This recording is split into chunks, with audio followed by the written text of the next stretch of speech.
Pessoal, eu vou trazer uma informação aqui que eu acho que vai, explodir a cabeça de vocês também. É bem importante, porque assim, no meu ponto de vista, Valdemar da Costa Neto, ou ele agiu de forma ingênua ou de forma proposital. Eu vou trazer todos os detalhes aqui para vocês e que me veio aquela pulguinha atrás da orelha. Estaria então o ex-presidente Bolsonaro caindo no conto do vigário? Bom, a gente vai detalhar sobre esse assunto logo aqui na frente no vídeo. Também tem informações importantes acerca daquelas cenas lamentáveis que aconteceram ontem na Universidade Federal do Maranhão. O Nicolas, vamos lembrar, Nicolas é presidente da Comissão de Educação e ele acabou indo para cima desse caso. Eu vou trazer alguns detalhes do que pode acabar acontecendo. Bom, gente, é informação atrás de informação. Vocês lembram aí do deputado Ottoni de Paula? Pois bem, gente, ele que praticamente enterrou aí, né, o seu espectro político na direita nos últimos dias aí, quando esteve com Lula, ele acabou virando chacota na Globo. Eu vou trazer detalhes e logo depois ele esteve, então, dando uma entrevista para a Globo, quase que de forma arrependida, diríamos assim. A gente vai ver algumas informações a respeito disso. É um vídeo extremamente completo, então, gente, não pode ser diferente. Curte, comenta, compartilha e vem pra tela, porque o Debate em Foco, ele tá no ar. Pessoal, vamos falar aqui rapidamente sobre o deputado Ottoni de Paula, que nos últimos dias virou pauta aí na internet, principalmente por conta dos vídeos dele que viralizaram, onde ele esteve lá no Palácio do Planalto com o presidente Lula e com uma série de pessoas aí da base do governo, inclusive com muitos jovens, pessoas aí da igreja, fizeram orações ao presidente Lula, cantaram junto com o presidente Lula. Gente, ele virou chacota na Globo, o deputado Ottoni de Paula, tudo porque na época aí do governo do ex-presidente Bolsonaro, ele batia muito, mas assim, muito no presidente Lula, né, mas naquela época ex-presidente. E aí, com isso, ele agora, digamos que, né, foi tratado como um traidor aí, um Judas, gente. Foi só o que se disse na internet agora nos últimos dias. Ele veio na internet para dar a sua explicação, dizendo que ele não é PT, mas não só isso. Eu vou trazer na sequência também a Globo, que tirou um belo de um sarro de toda essa situação aí e que acabou depois ainda recebendo ele para poder dar uma entrevista com um tom um tanto quanto arrependido. Será? Venham as palavras do Ottoni sobre todo esse assunto. Nunca fui PT, eu nunca fui Lula, eu fui orar pelo presidente da República. E se as minhas palavras foram deturpadas, o problema é de quem as deturpou. Pessoal, e deixa eu trazer pra vocês essa cena, porque na Globo ele virou deboche, mas não foi isso que me chamou a atenção, apesar das risadas aí, justamente porque eles vão reproduzir vários trechos do Ottoni enquanto ele criticava o Lula, que inclusive o receberia na bala, mas não é isso. Se atentem a um momento em que um jornalista disse que recebeu informações de uma fonte, e eu já vou comentar sobre isso com vocês. Tem uma outra ovelha que se foi. Saiu do Bolsonaro e foi para... 3 pontinhos. Vamos olhar. Lula ladrão tem agora o método para que esta casa se curve aos seus interesses. Não vou reproduzir tudo aqui, porque a gente já viu, né, coisas que o Ottoni disse. Eles vão reproduzir tudo aqui e vão inclusive colocar o momento em que o Lula e o Ottoni então estiveram juntos, teve toda aquela oração, cantoria. E agora que vem o detalhe, gente, prestem atenção. Gente, o mundo gira... É um milagre. é um milagre. Resta saber quem operou, exatamente. Tem um bastidor dessa cena lá no Planalto. Um ministro que estava... Eu perguntei, mas o Lula ele não gosta dessas coisas, ele nunca fez, ele estava à vontade. Ele falou, não vou mentir para você, ele não estava muito à vontade, mas já foi um começo. Se aproximar dos evangélicos. Mas ele estava um tanto constrangido com essa... Foi fechada, né? Fechada. A cerimônia. E só para falar um pouquinho do Ottoni. Ele estava constrangido, ele não está acostumado, já foi uma aproximação aí que ele tentou então com os evangélicos. Mas olha só, gente, então é isso, né? O Lula, os evangélicos é esse tipo de coisa aí, tem um desconforto com os evangélicos. Mas não é isso, gente. Olha só, além de toda essa situação que ocorreu com o Ottoni, ele virou chacota, o Lula deu algumas entrevistas no dia de ontem que também repercutiram muito, gente. Olha só essa, por exemplo. Ninguém foi mais de esquerda do que Jesus Cristo, diz Lula em comício. Lula, ele acabou fazendo um comício, então, gente, no dia de ontem, e aí, em uma espécie de novo aceno aos cristãos, olha o que ele acabou falando, então, lá nesse comício. Eu fico muito orgulhoso de ver o Caetano arrumar uma vice, uma mulher negra, uma pastora. Não tem mais nada mais extraordinário do que essa união de dois partidos de esquerda. A gente não tem medo de dizer que a gente é de esquerda, porque ninguém foi mais de esquerda do que Jesus Cristo. Ninguém. Mas espera lá, gente, ele não parou por aí. Ele ainda atacou o ex-presidente Bolsonaro. O que tem a ver o ex-presidente Bolsonaro com tudo isso, gente? Não, olha só as palavras dele. E a gente não pode cometer o erro que foi cometido em 2018, quando ao invés de votar num companheiro da qualidade do Haddad, votou numa coisa. Votou numa coisa que ninguém conhecia, a não ser por contar mentira, a não ser por pregar o ódio. Inventou até que era evangélico. Ele não acredita em Deus. Ele não acredita em Deus, porque o comportamento dele é de que não acredita. Um homem que faz um filho disputar as eleições com a mulher, e um filho que faz um homem que faz um filho disputar uma eleição com a mãe, e ele derrotou a mãe. Eu fico perguntando que homem que é esse? Esse homem é responsável pela morte de quase 300 ou 400 mil pessoas na Covid, pela irresponsabilidade. Gente, eu desafio a vocês me dizerem aqui embaixo quantas mentiras eu ouvi nesse vídeo. Tem alguma, gente? Se tem, quantas foram?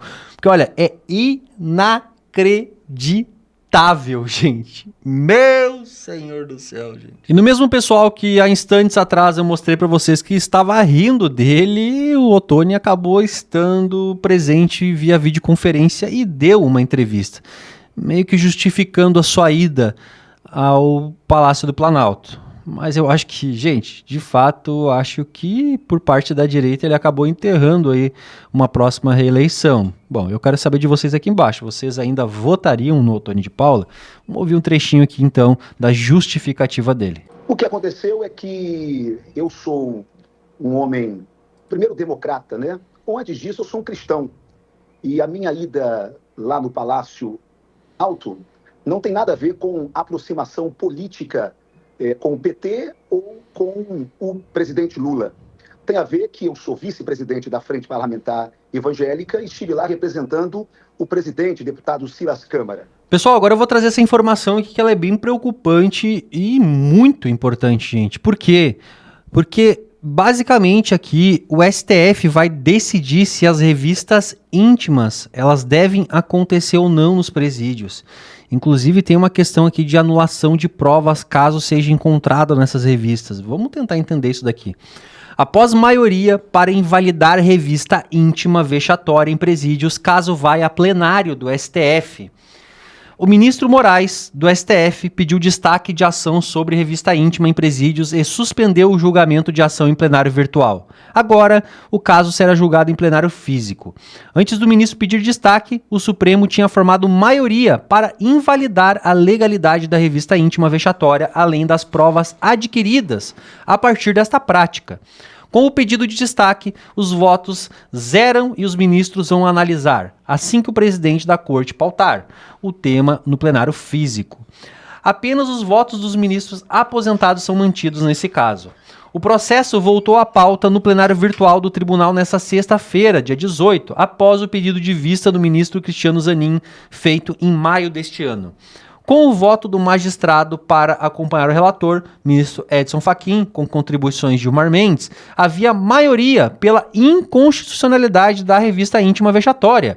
Tinha votado com Fachin as ministras Carmen Lúcia e Rosa Weber, que tinha votado antes de se aposentar, e Luiz Roberto Barroso, que é o presidente da corte. No sentido contrário, votaram Moraes, Nunes Marques, Dias Toffoli e André Mendonça. A maioria era pela proibição da inspeção das partes íntimas de quem visitar detentos em presídios. Eventuais provas colhidas a partir dessa revista também seriam anuladas. Os ministros também votaram no sentido de conceder um prazo de 24 meses para que os presídios instalem equipamentos para revistas pessoais, scanners corporais, esteiras de raio-x e portais detectores de metais. Bom, gente, o que preocupa aqui, né? O que preocupa é tu tirar uma revista e poder passar tudo, porque assim, tem gente boa que vai visitar parente, alguém que tá preso lá, tem, obviamente, gente. Mas tem muita gente ruim, muita gente que vai lá para justamente aí ampliar ainda mais, né, o crime, entregar um celular, entregar drogas, né? A gente sabe o que acontece? Bom, eu trouxe uma matéria agora para vocês aí há poucos dias atrás, assim, que foi de cortar o coração. Uma jovem candidata a vereadora com a sua irmã, mais o seu namorado, mais um amigo, todos eles foram sequestrados, levados para cativeiro por conta aí de um líder de facção que achou que ela queria aí roubar o seu posto na cidade, mas ele tá preso. E ele ficou por videoconferência por cerca de 3 horas com seus capangas, que sequestraram esses jovens. Por 3 horas com videoconferência, ele dentro da cadeia lá, dando ordens pros capangas o que eles tinham que fazer com os jovens, gente. Agora tu imagina, isso que tem as tais revistas. Agora vocês imaginam se essas revistas não acontecerem. Vocês têm noção, gente? Bom, é inimaginável, né? O nosso país consegue se bloquear uma rede inteira, uma rede social, mas o celular continua funcionando no presídio. Então, a gente vai esperar o quê, né, gente? Eu quero saber do comentário de vocês aqui embaixo. Pessoal, agora bora falar um pouco dessa pataquada. É mais ou menos assim que eu considero aí as falas de Valdemar da Costa Neto em uma entrevista que ele deu na CNN. E eu já vou explicar, porque eu sei que tem muita gente que não entendeu.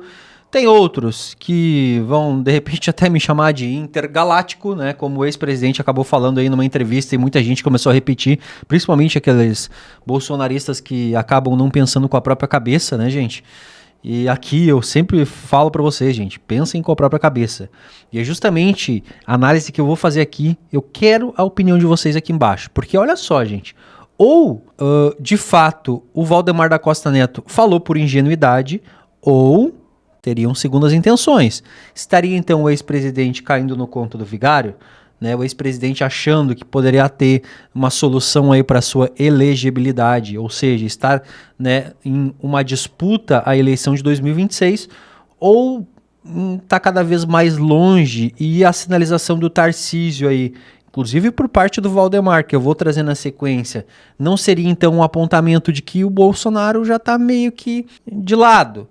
A gente vai entender isso daqui juntos agora. Por quê? O Valdemar da Costa Neto, ele tá agora sugerindo que se inclua o nome do Bolsonaro no pedido de anistia dos presos do 8 de janeiro. Quem aí lembra dos presos do 8 de janeiro? Pois bem, gente, olha o que o Valdemar da Costa Neto vai falar, porque na sequência eu vou trazer uma reportagem ali de setembro, quando um ministro já tinha dado uma declaração. E que, olha, o Valdemar simplesmente acabou enterrando, no meu ponto de vista aqui, a possibilidade do Bolsonaro se tornar elegível de novo. Vamos entender juntos aqui, primeiro com a fala do Valdemar. Eu acho mais fácil pelo Congresso Nacional, porque nós vamos ter que fazer essa emenda. A PEC, você tem razão, Jussara, a PEC da anistia não trata do assunto do Bolsonaro, nós vamos ter que fazer isso no andar da carruagem. E temos que pôr isso na pauta do presidente da Câmara e do presidente do Senado a ser eleito, para ter o nosso apoio. Que nós vamos colocar isso na pauta da anistia, colocar o Bolsonaro também. Uma questão é a sucessão na Câmara dos Deputados e no Senado Federal. O PL, para declarar o seu apoio a um candidato, vai pedir para que o candidato apoie a PEC da anistia? Não tenha dúvida disso. Mas esse é um assunto difícil, porque ele vai assumir que apoia a PEC. Agora nós temos que convencer na Câmara os deputados a votarem. E eu acredito que a gente convença, porque esse embate com o Bolsonaro não pode ser resolvido dessa forma como foi no TSE, deixar um cidadão inelegível. Isso não existe no planeta. Então, quer dizer, isso vai ser revisto na Câmara e nós vamos pôr isso no pacote da eleição do presidente da Câmara e do Senado, para ele apoiar a inclusão do nome do Bolsonaro na anistia. Então o PL só apoiará um candidato que se comprometer em apoiar a PEC da anistia? Não tenha dúvida disso. Gente, olha só o que ele acabou de falar. Para quem não percebeu, tá? O Valdemar da Costa Neto, ele tá condicionando o apoio do PL à sucessão na Câmara dos Deputados a uma inclusão do Bolsonaro na PEC da anistia. Gente, já teve uma entrevista, um ministro, inclusive, né, acabou dando essa entrevista já citando uma inconstitucionalidade, onde já se viu tu condicionar um apoio a uma eleição a... Bom, isso aí pode acontecer num bastidor, gente, mas o Valdemar vira público e sabe, e colocar isso daí só vai acabar avalizando isso aqui que eu vou trazer para vocês agora. Olha só, gente, matéria do dia 11 de setembro de 2024. No STF, tramitação do PL da anistia é vista como, abre aspas, desvio de finalidade, fecha aspas, e pode ser declarada inconstitucional. Mas por que, gente? Vamos tentar entender da matéria, tá? A tramitação do projeto de lei conhecido como PL da anistia na Comissão de Constituição e Justiça na Câmara e eventual colocação em pauta para votação em plenário é vista no STF como um flagrante desvio de finalidade. Isso porque os aliados do ex-presidente Jair Bolsonaro estão condicionando o apoio a qualquer candidato à presidência da casa à aprovação do projeto que pretende perdoar as condenações de vândalos envolvidos nos ataques do 8 de janeiro. Mas aqui eu vou trazer o que um ministro do STF, que tinha sido ouvido pela reportagem, disse na época. Abre aspas. Se isso passar um dia, será declarado inconstitucional. Um dos fundamentos será exatamente a entrevista que prova desvio de finalidade. O raciocínio é simples. O projeto foi indexado à eleição de presidente da Câmara, ou seja, compra e venda de votos. Desvio de finalidade gritante, disse o ministro. Gente, e agora, de forma velada, o próprio Valdemar da Costa Neto vai à CNN e dá essa entrevista que eu acabei de falar para vocês agora, afirmando que de fato eles só irão apoiar aquele candidato que então pautar aí esse PL da anistia. Bom, gente, para mim assim, ó, ele simplesmente entregou o Bolsonaro. Não sei se de forma, né, ingênua, e agora eu quero saber de vocês, ou já com aquele pensamento de que o Tarcísio é o candidato certo, porque ele já deu uma declaração dizendo que o Nicolas e o Bolsonaro são muito radicais e que para 2026 eles precisam fazer mais alianças aí com o centro e tudo mais, né? E o Tarcísio é mais moderado. O próprio Valdemar disse isso. E olha só, quando foi questionado sobre o Tarcísio ir para o PL nessa mesma entrevista, a forma como ele respondeu. O Tarcísio demonstrou que é um camarada de linha e é um camarada firme. Ele me comunicou que vinha pro PL e ainda eu falei para ele, vou fazer a maior festa que já fizeram para um político no Brasil, lá em São Paulo para você, se você vier pro PL. Eu tô aguardando. E o Valdemar foi questionado inclusive sobre a sucessão no Senado, sucessão essa que teria o candidato aí como Davi Alcolumbre, no lugar de Rodrigo Pacheco. E olha a resposta que ele deu quando foi perguntado sobre a questão do impeachment do Alexandre de Moraes. Falando no Senado, onde tem uma pauta ali bastante forte, principalmente do PL, em relação ao pedido de impeachment de ministros do STF, em especial do ministro Alexandre de Moraes. Isso está no pacote? Já tem uma conversa com o candidato Davi Alcolumbre, né, candidato à sucessão de Rodrigo Pacheco?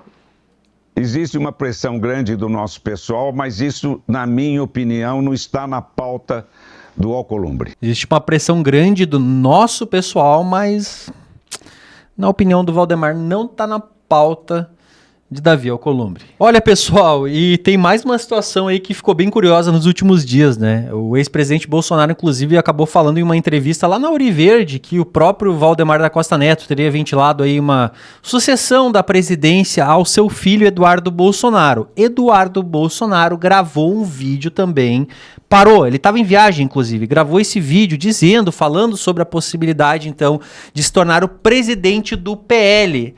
Mas parece que não é bem isso, gente. O Valdemar da Costa Neto, ele não quer largar o osso. Pelo menos foi o que eu acabei entendendo. Olha só o que ele falou sobre isso. Presidente, queria saber aí, rolou nos últimos dias uma possibilidade de que o senhor estaria ali disposto a deixar o comando do PL e passar para o deputado federal Eduardo Bolsonaro. Essa possibilidade existe? Não. Eu não coloquei bem isso aí.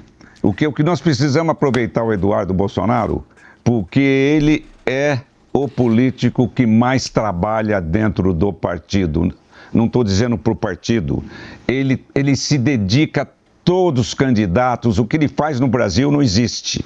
E ele defende uma área internacional importante para nós. Então, nós queremos colocá-lo numa área que ele faça esse trabalho que ele faz no Brasil, que ele cuide da área internacional para a gente. Já acertei com ele isso essa semana. Ele é o mais dedicado, é trabalhador, é sério, e tem muito prestígio com o nosso pessoal. Agora, falando em prestígio, né, gente? Parece que quem tem um certo prestígio aí com o Kassab é o Tarcísio de Freitas, né? Que, inclusive, o Kassab disse que o projeto dele é o projeto do Tarcísio. Bom, ele já deu essa entrevista, né, gente? Foi bem polêmica. Mas parece que com o ex-presidente Bolsonaro não parece ser assim, não. Olha o que o Kassab acabou falando sobre o ex-presidente Bolsonaro quando foi questionado aí sobre uma suposta tentativa de golpe que tem ocorrido, gente. Olha a forma como ele respondeu isso daí. Olha, eu lamento muito que um ex-presidente da República esteja nessa condição. Não é bom para o país, não é bom para a nossa imagem no exterior. O judiciário tem que cumprir suas funções, não é? Eu torço que tudo isso que aconteceu tenha sido um grande equívoco, mas, na verdade, o que eu vejo é muita pouca vontade do judiciário de mudar a sua decisão. Mas o senhor acha que há motivos? O que houve foi uma tentativa de golpe, tudo o que aconteceu. Como é que o senhor avalia tudo o que aconteceu, tanto Eu avalio com muita tristeza. Acho que eu gosto da vida pública, eu tenho uma carreira até já longeva, fui vereador em São Paulo, deputado estadual, 2 vezes federal, por que isso? Prefeito. Disputei eleições, venci, fui ministro, hoje sou secretário do Tarcísio, com muita honra. É muito triste porque... É muito triste ele ser inelegível ou ter uma tentativa de golpe? É muito triste ver essa situação de esses grandes equívocos ou tentativas de golpe, com tantas pessoas envolvidas, não é? Eu gostaria muito que isso não tivesse acontecido. Uhum. Então, vamos aguardar o judiciário se definir, né? Vamos ver como vai acabar esse processo. Ainda não existe ainda algo definitivo, mas eu acho que eu não vejo nada no horizonte que mude a decisão do judiciário. Uhum. Ou seja, né, gente, não é muito triste o presidente estar inelegível. Ele deixou bem claro, inclusive dizendo que não vê nenhuma possível alteração na definição aí da decisão do judiciário. É muito triste o que ele disse, é justamente essa tentativa de golpe, né, gente, com muitas pessoas envolvidas. É o secretário do Tarcísio, gente. Vocês ainda acreditam que o ex-presidente Bolsonaro pode acabar se tornando elegível, gente? Comenta pra mim aqui embaixo. Falando no ex-presidente Bolsonaro, ele acabou repostando aqui, escrevendo em cima de uma mensagem que o PT fez, gente. Olha só a maldade, aonde chega o nível da maldade petista. Eles comentaram em cima de uma reportagem aí, ou pelo menos uma notícia que saiu em relação ao deputado Daniel Silveira, que já está preso aí há um bom tempo. Olha o que o PT Nova Friburgo do Rio de Janeiro escreveu no seu perfil. Alexandre de Moraes enviou o Daniel Silveira para uma colônia agrícola. Lá, o Silveira poderá utilizar a sua musculação para gerar riqueza para o país. Quantos troféus o Xandão merece por fazer a nossa alegria? Cheio de emojis, né?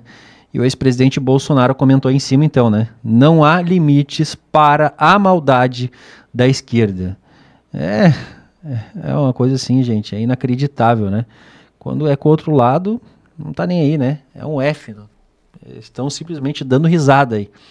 Agora, essa maré pode virar, né? E aí? Quando acabar virando essa maré pro outro lado, será que eles vão dar tanta risada assim? Pessoal, deixa eu trazer algumas atualizações desse caso lamentável que aconteceu ontem aí na Universidade Federal do Maranhão. Vocês devem ter ficado sabendo, se não foi pelo meu canal, porque eu trouxe um vídeo disso por algum outro lugar. Bom... uma pessoa que se diz uma cantora do grupo A Travestis, ela esteve lá então, né, em uma palestra nessa Universidade Federal, acabou fazendo ali toda uma apresentação, né, cantou ali com letras simplesmente que eu não poderia nem trazer aqui para vocês, o nosso vídeo cai, e depois fez uma performance, né, subiu em cima da mesa, mostrou, né, o U, e ela fala inclusive na letra que o jeito dela é de educar com o U. É isso mesmo. Ela acabou, gente, dando umas entrevistas depois, né? E eu vou trazer também depois o Nicolas, que foi pra cima desse caso. Mas o que me chamou realmente a atenção é que nessa declaração que ela fez, ela disse o seguinte: abre aspas, fascistas que me odeia, só um recadinho. Eu ainda vou ser sua ministra da educação, bebê. Por favor, né, gente? Olha esse tipo. É inacreditável. É inacreditável. Cada dia pior. e o Nicolas, mas o Nicolas foi pra cima. Ele postou aqui em sua rede social em cima de uma matéria que eles fizeram sobre o próprio Nicolas, dizendo que o Nicolas acionou a PGR após a Universidade Federal erotizar em sala de aula. Presidente da Comissão de Educação da Câmara, Nicolas Ferreira, cobra investigação sobre performance erótica em evento da universidade. E o Nicolas escreveu o seguinte: durante o encontro de gênero, uma palestrante realizou uma dança de cunho erótico com músicas inapropriadas dentro do campo da universidade. Ainda não sabemos se havia menores de idade presentes no local. Diante destes fatos, solicitarei informações dos professores responsáveis pelos grupos de pesquisa que realizou o encontro. Se as apurações demonstrarem ciência e leniência quanto ao fato, solicitarei a exoneração de todos. Também protocolarei uma indicação ao Procurador-Geral da Justiça, sugerindo a abertura de investigação para apurar possíveis crimes ocorridos.